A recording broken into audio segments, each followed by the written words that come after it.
So students, today we are going to start about a new system and that is rhinology. All right. Nose के बारे में हम we are going to take around 3-4 lectures जहाँ पे हम different parts of nose and paranasal sinuses we are going to understand. Remember, nose is a very important structure for us for two important reasons. All right, very important. One, जो हमारा subject है ear nose and throat, उसमें ear और throat का जो connection है वो via nose है, right? So it is actually the junction. Otherwise ear का और गले का कोई कनेक्शन नहीं है directly, you know, it's through the eustachian tube going into the nasopharynx into the throat. So nose forms one bridge between the entire subject. All right. Second, it is the most obvious cosmetic organ in the entire face. All right. तो आपका जो nose है ना, वो आपके body का, आपका जो face है, उसके dimensions को, उसके आकार को, उसके dimensions को बहुत ज़्यादा define करता है. And क्योंकि एक प्रोमिनेंट स्ट्रक्चर है तो कोई भी डिफॉर्मिटी जो है नोज की वो बहुत ऑब्वियसली नजर भी आती है और आपके शेप को चेंज भी करती है, ऑल्टर भी करती है. तो that is why for both of these reasons nose is a very important structure.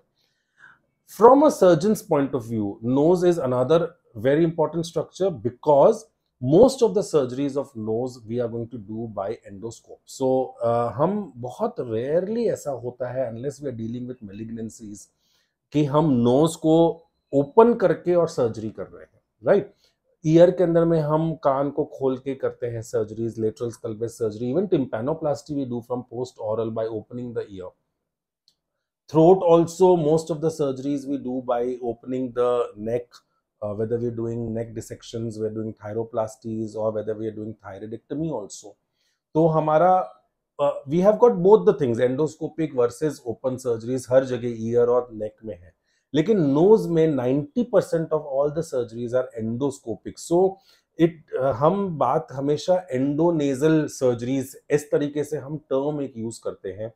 एंडोनेजल means we are doing endoscopic nasal surgeries, and therefore it is very important to understand the anatomy of nose from an endoscopist point of view. All right, not just कि भाई ये cartilage है, ये है, ये ऐसा नहीं. Endoscopically how the nose looks and what are the structures that we see inside the nose, that makes a very essential part of our understanding of the nasal cavity. And we are going to take that in the second lecture, that is the next lecture that we do. We're going to talk about the endoscopic anatomy of nose, the lateral nasal wall, and the different structures that we see with the paranasal sinuses. But today we are going to talk about external nose. तो बाहर से हमारे nose का shape कैसा है, उसमें क्या क्या प्रॉब्लम्स होती हैं, क्या क्या सर्जरीज हम कर सकते हैं, और हमारा जो नोज का फंक्शन है ब्रीदिंग, वो how does that function start, that we will understand today. All right. Now behind me you can see that there are different types of noses that I have put to underline one basic important statement or rule. आप लोग please इस चीज को समझिए because we get a lot of patients in the OPD, especially those surgeons who do rhinoplasty. Rhinoplasty is the surgery to correct the shape of the nose. तो जो लोग rhinoplasty surgeries करते हैं, they will agree with me that lot of patients come to the OPD saying कि मेरा नाक ऐसा है, इसको इसके जैसा बना दीजिए. या I have had patients जो आके कहते हैं कि हमको शाहरुख खान जैसा नाक चाहिए, या हमें पतला नाक कर दो, या इसका नाक ऐसा है, मेरा नाक ऐसा क्यों नहीं है. You need to understand that your nose fits your face. अगर हम शाहरुख खान की नाक अमिताभ बच्चन के चेहरे पे लगा देंगे तो अच्छी नहीं लगेगी, और अगर हम अमिताभ बच्चन की नाक शाहरुख खान के चेहरे पे लगा देंगे तो भी बिल्कुल अच्छी नहीं लगेगी. So you need to understand that जो आपका फेस है उस हिसाब से आपका नोज का शेप क्या होना चाहिए, वो अंडरस्टैंडिंग अगर आपको नहीं है तो आपके लिए नोज की जो फ्रेमवर्क सर्जरीज है वो करना बहुत मुश्किल हो जाएगा, right? So before we go ahead with the nose, let us understand right from the basic what are the different structures of the nose. So हम बात करेंगे, सबसे पहले हमारे skull से start करते हैं. When we talk about the skull, as such, if you see over here, this is just the bony part of the nose is just an opening. All right, there is no nares wares, ऐसा कुछ भी नहीं है यहाँ पे, कोई bone, कोई septum यहाँ पे नहीं है. तो हमारा जो basic skull है उसके अंदर में सिर्फ एक ओपनिंग है, ऐसे inverted heart shape opening, and we call this opening as piriform aperture. We call this opening as pyriform aperture. So this is just an opening which is the bony opening of the nose. If you see over here, then this particular part is your nasal bones. All right. So this is the nasal bone. So in the skull as such, the only bony part which is present is your nasal bone. Rest everything is cartilaginous. All right. तो cartilages के through ये हमारा nose आता है. कौन सी cartilages है? Just let us go back to intrauterine life, how our nose develops. Let us understand that first before we go into the details of how the cartilages are arranged. All right. So let us first understand the development of nose. जब हमारा intrauterine life होता है तो एक part तो हमारा होता है जो हमारा पूरा का पूरा एलिमेंट्री ट्रैक बनाता है या गट बनाता है. हम फोर गट, हाइंड गट इस तरीके से बात करते हैं. This is the opening that is going to become your oral cavity ultimately, जिसको हम नॉर्मल भाषा में इस ओपनिंग को कहते हैं स्टोमैटोडियम. ठीक है. Stomatodeum is nothing but the opening that is ultimately going to become the mouth. Alright. और साइड से हमारे आते हैं दो prominences which are called as nasal placodes. all right, और nasal pits इसको हम कहते हैं, nasal pits और nasal placodes.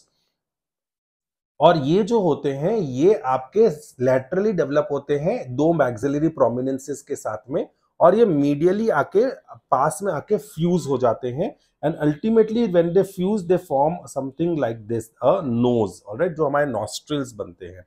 राइट. सो ये कौन सी बोन आ रही है? मैग्जिला जो बोन है हमारी, जो चीक बोन है मैग्जिला, ये हमारी लेटरल से मीडियल आती है, और बीच में जो ओपनिंग रह जाती है उसे हम कहते हैं एक्सटर्नल नेयर्स. ऑलराइट.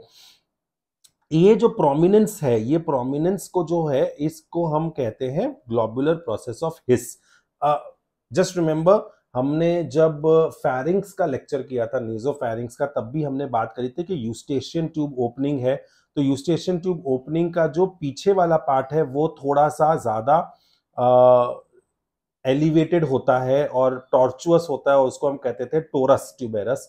तो एग्जैक्टली वैसे ही ये जो हमारा नेजल पिट्स है, इसके आसपास जो एलिवेटेड पार्ट है उसे हम कहते हैं globular process of his. So remember this, from MCQ point of view you may be asked what is where is the globular process of hiss involved? Development of ear, nose, or stomatodium, or none of the above. If you get such an option, you should know we are talking about the nasal pits. all right. अब क्या होता है कि जब ये nasal pit तो बन गया हमारा, लेकिन आपको पता है कि पीछे क्या होता है, हमारा जो नेजोफैरिंग्स है वहां पे nose completely it continues as the pharynx.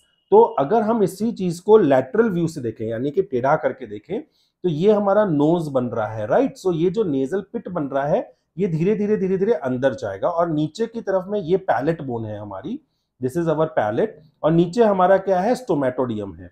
तो ओरल कैविटी जो है वो तो आपका ईसोफेगस के साथ, एलिमेंट्री ट्रैक के साथ कंटिन्यू करेगी, और ये जो नेजल पिट बन रहा है ये भी नीचे जाके फिर अल्टीमेटली इसके साथ फ्यूज हो जाएगा. If this fusion fails, that means the nasopharynx is unable to communicate. I mean, the nose is unable to communicate with the nasopharynx. यानी हमारा ये pharynx है, तो pharynx और nose का जो communication है वो नहीं बन पाता अगर, तो ये पार्ट को हम, या इस कंडीशन को हम कहते हैं choanal atresia. Choanal atresia. Alright, this is called as coenal atresia. We are going to talk about coenal atresia right now only, so that हमारा developmental anomalies आज ही खत्म हो जाए. So which membrane are we talking about? We are talking about a nasal pit which is going inside, and there is a palate, and this is the buccal cavity जो हमारा pharynx के साथ communicate करेगी. तो ये है हमारा buccal और ये है हमारा nasal. तो यहाँ पे हमारा membrane जो है वो है हमारा bucco nasal membrane. Which membrane? Bucco-nasal membrane. So if this bucco-nasal membrane does not fuse, और या ये अपना अगर ओपन नहीं होता है, persist कर जाता है, तो इसे हम कहते हैं which disease? We call this as coenal atresia. Coenal Koyna के अंदर में एट्रेजिया हो गया। Atresia means failure of canalisation, आपका ओपनिंग नहीं बनता। Now this can occur on one side, this can occur on one side or this can occur on both sides. So there can be different types of choanal atrasias. The first choanal atrasia, let us see, is which type. It can be either a unilateral or a bilateral type. अगर unilateral है तब तो कोई बात नहीं, दूसरा nostril खुला है, बच्चा सांस ले लेगा। लेकिन अगर बाइलेटरल कोइनल एट्रेसिया है तो immediately after birth the child is going to have problems with breathing, and that is why the child will have respiratory distress.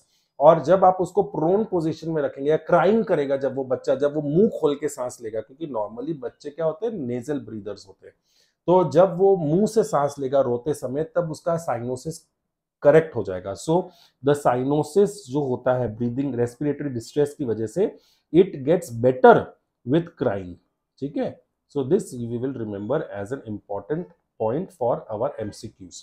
Alright, the second way it can occur is membranous or bony or mixed. all right, membranous, bony और mixed।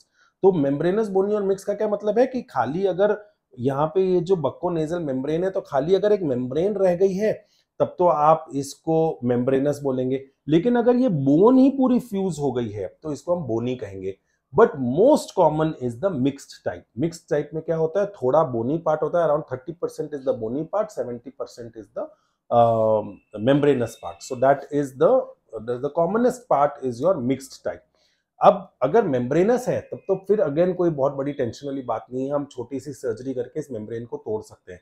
पर अगर bony choanal atresia, then it is a big problem, because then you have to operate this child and you have to drill out the entire bone of the coena. So then it is a big surgery, and these children usually अगर आपने early stage में detect कर लिया तब तो ठीक है, वरना इनका सर्वाइवल थोड़ा सा प्रॉब्लमेटिक होता है। These children usually do not survive if you do not operate early on in this child.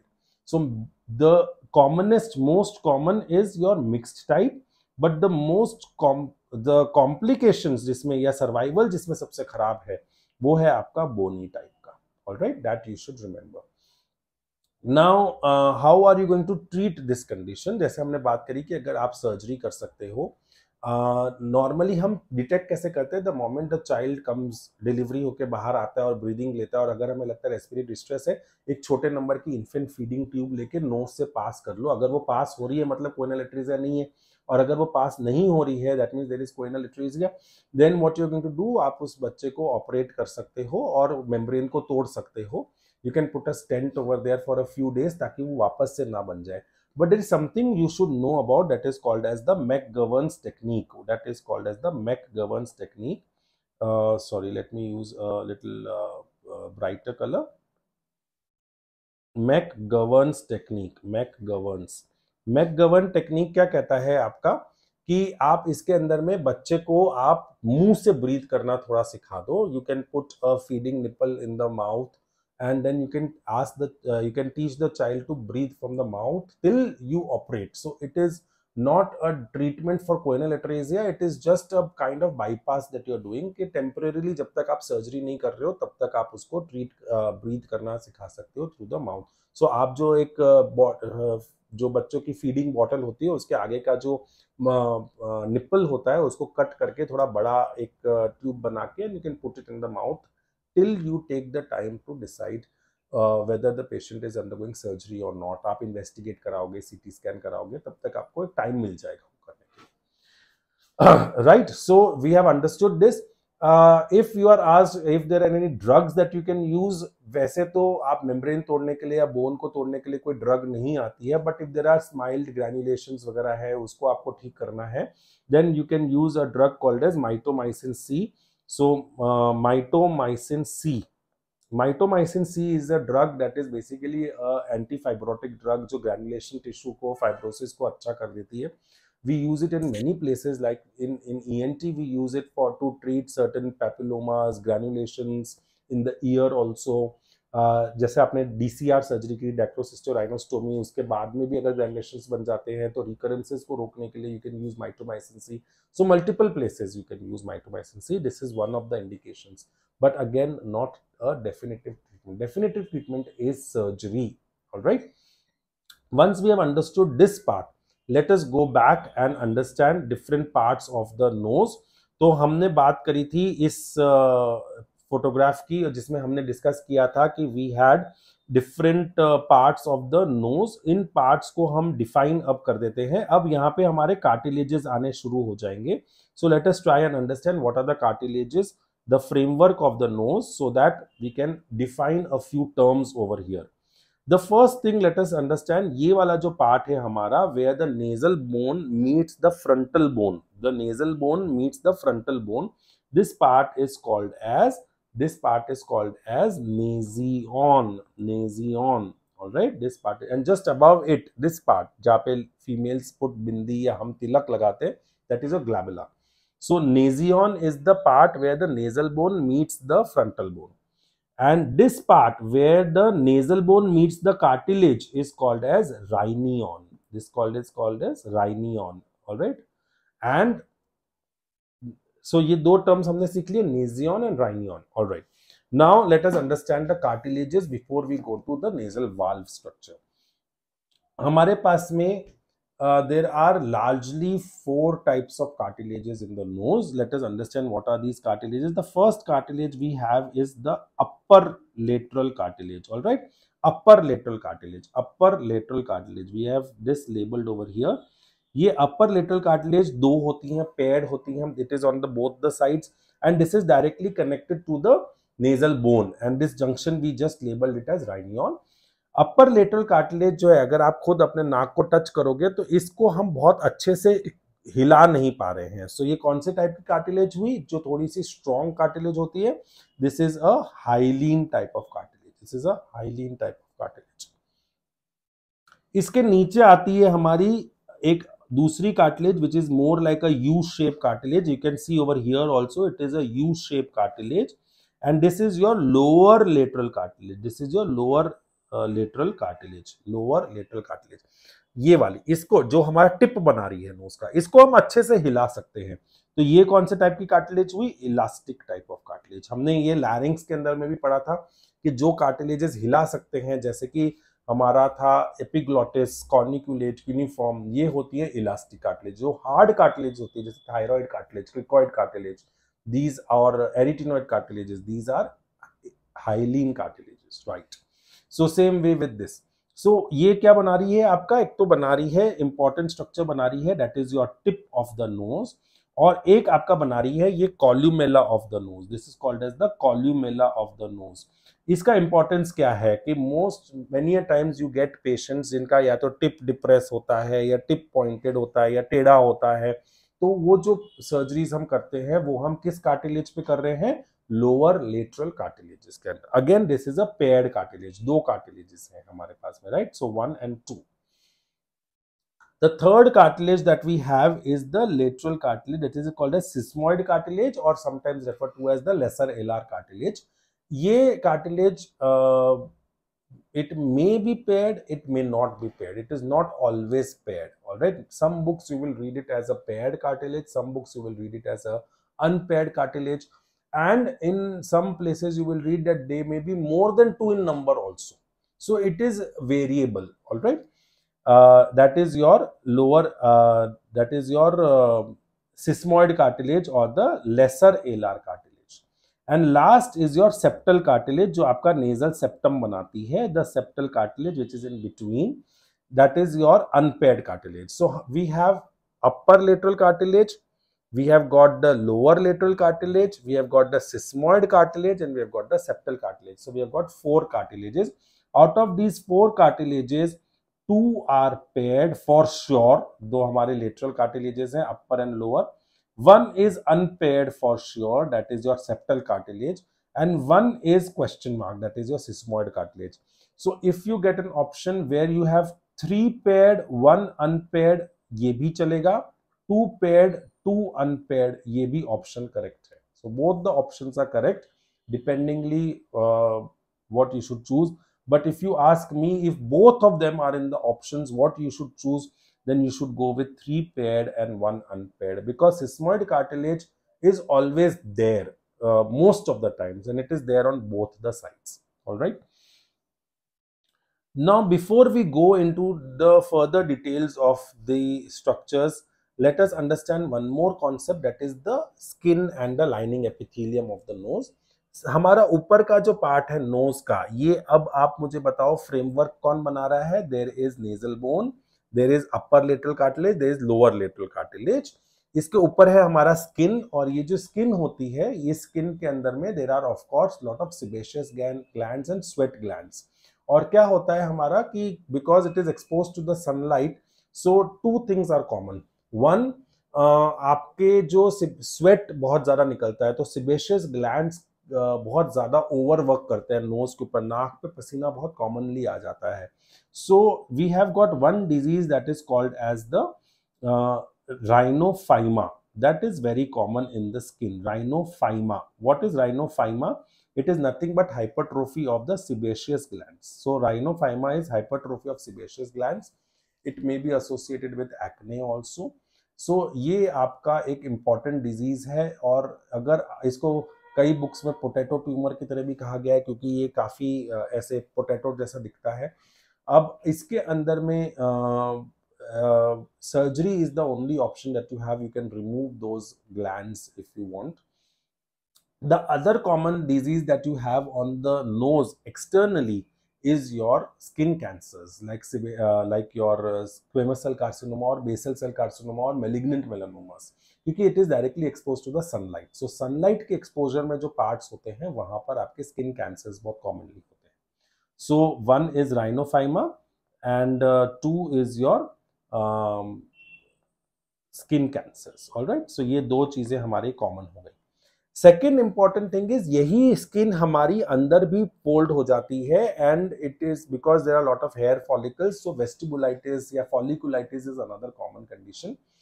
But we will study in our next lecture, when we will be doing the arterial and blood supply, venous drainage of the nose, that this area of the nose, this area, which area? The area, this triangle of the nose, that is your nose का lower part, philtrum and the upper lip, ये वाले part में जो veins होती हैं हमारी, ये directly हमारा ब्रेन से वेन्स आ रही हैं, डीप फेशियल वेन्स से, and it is connected to the cavernous sinus. These veins do not have any valve. These are valveless veins which can have back pressure. So any infection can also go back into the brain and cause cavernous sinus thrombophlebitis. And that is why it is called as the danger area of the face. If you remember, we had studied one danger area of the neck, which was the space between the alar fascia and prevertebral fascia, which were the two layers of deep cervical fascia, क्योंकि वो mediastinum तक जा रहा था. लेकिन ये है हमारा danger area of the face, which is involving the philtrum, and this is called danger area because of the valveless connections with the of the deep facial vein with the cavernous sinus, cavernous veins in the brain. All right.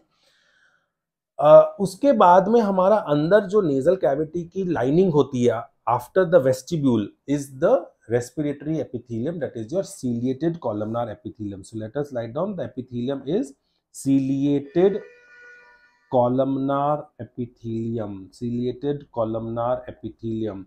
This epithelium was also there in the airway. It is also there in the nasopharynx.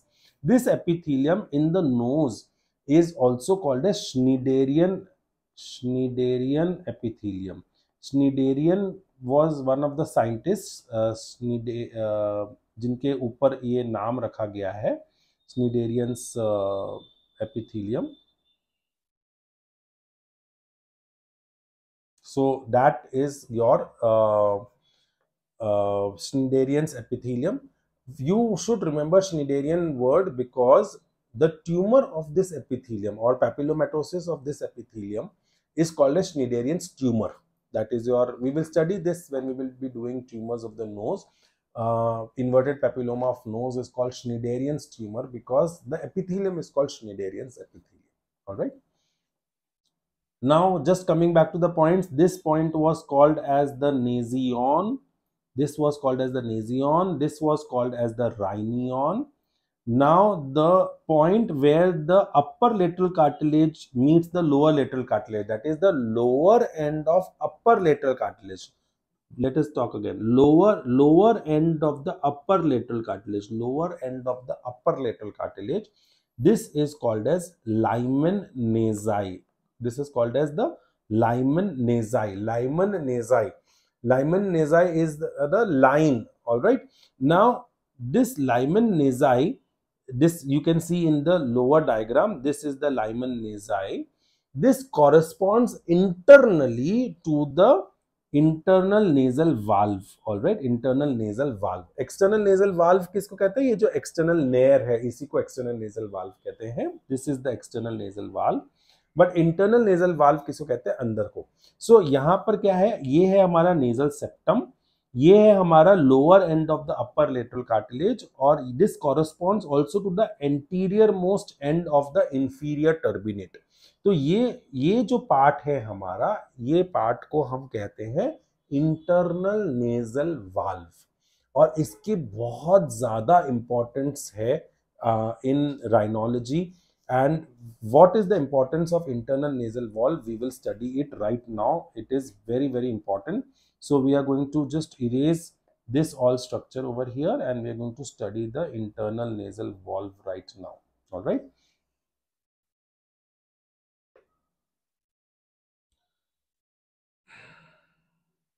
Right. Internal nasal valve. What is the significance of this structure?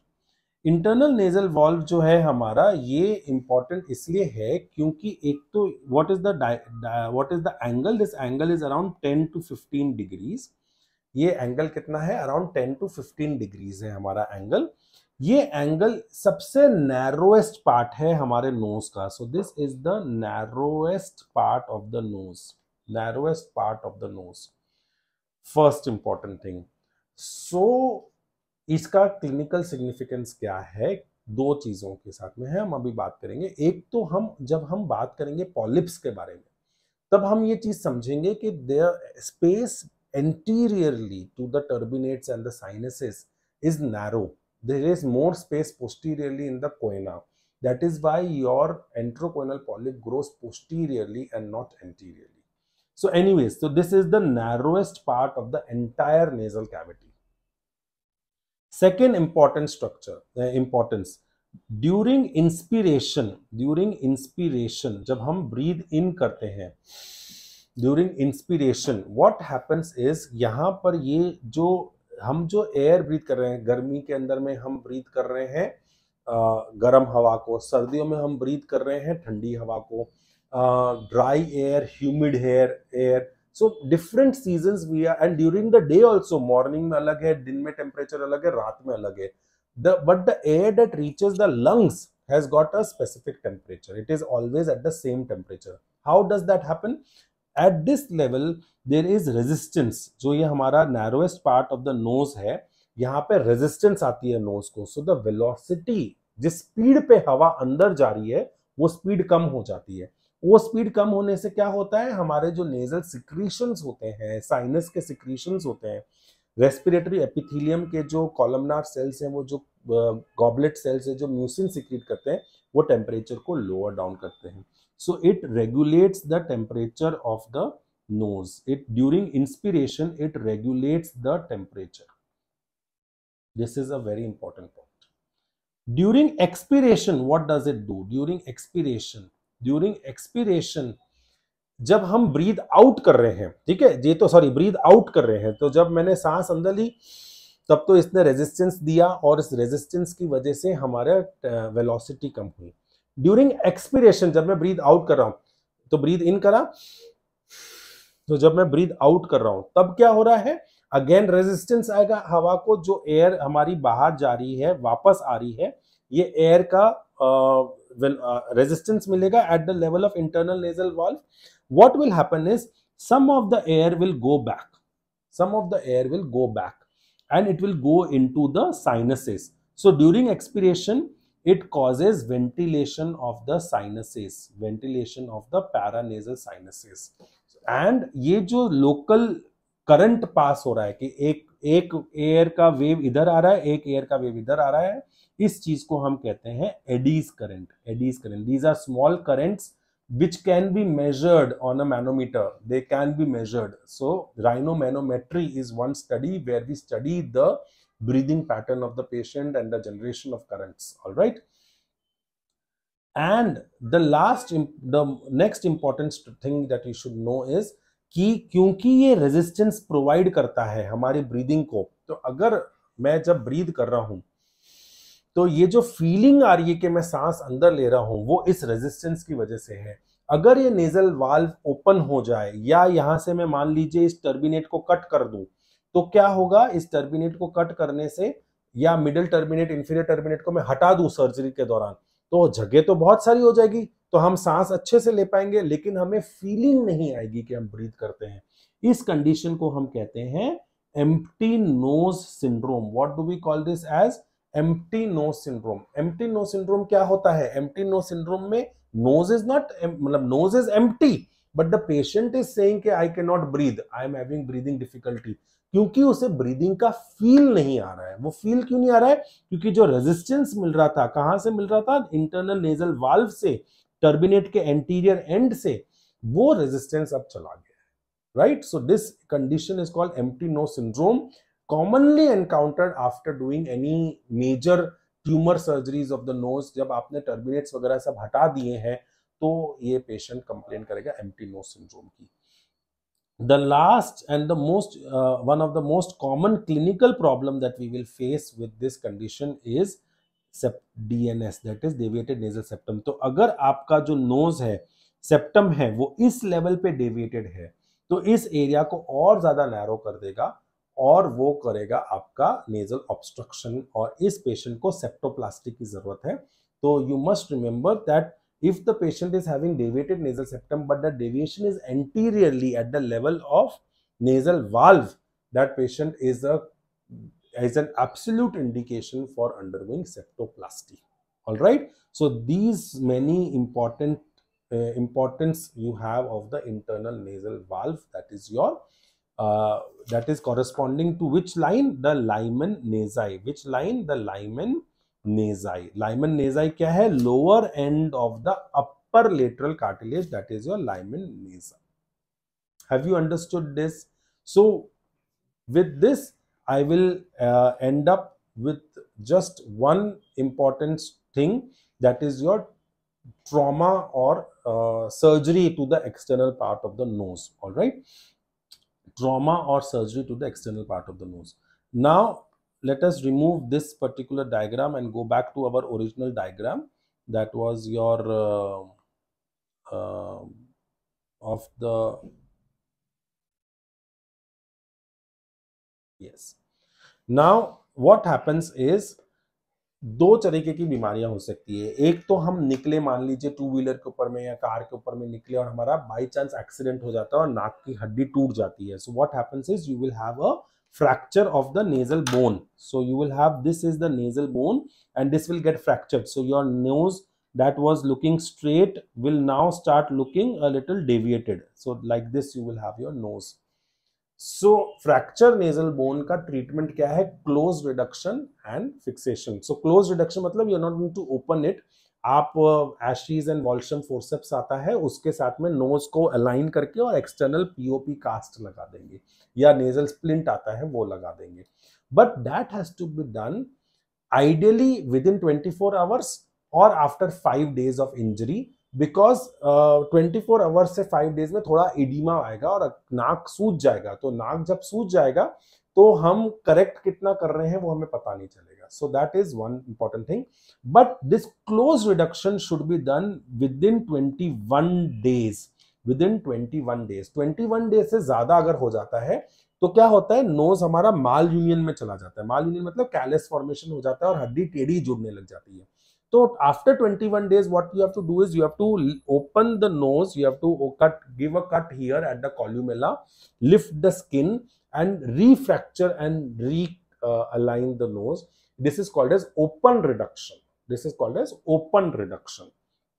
so after 21 days की अगर history है तो उसे हम कहेंगे open reduction। we will call this as open reduction। now what about the cosmetic surgeries of nose? मान लीजिए किसी को बचपन में इंजरी हुई, वो अब ही हमारे पास में आया है after 10-15 years 20 years, that now I want correction of the knows, तो उस चीज को हम कहते हैं, उस सर्जरी को हम कहते हैं rhinoplasty. We call this as rhinoplasty. So rhinoplasty is what? It is a cosmetic surgery, not a functional surgery.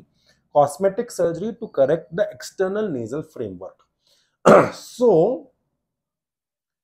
can I say that open reduction is similar to rhinoplasty? Yes.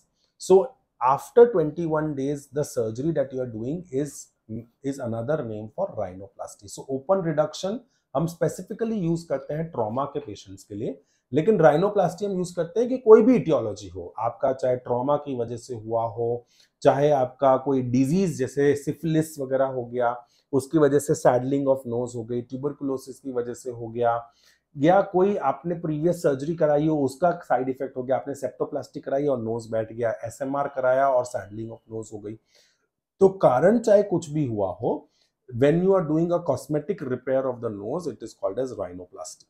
All right, so rhinoplasty is cosmetic correction, reduction is for trauma. Within 21 days अगर आप surgery करते हो तो that is closed reduction, after 21 days करते हो that is open reduction, right? So I'm going to leave you today over here. Find the MCQs in the description below and solve those MCQs based on the external nose. And in the next lecture we are going to talk about the nasal septum and the diseases of septum, and henceforth we will take different parts of the nose, right? Keep studying. Bye.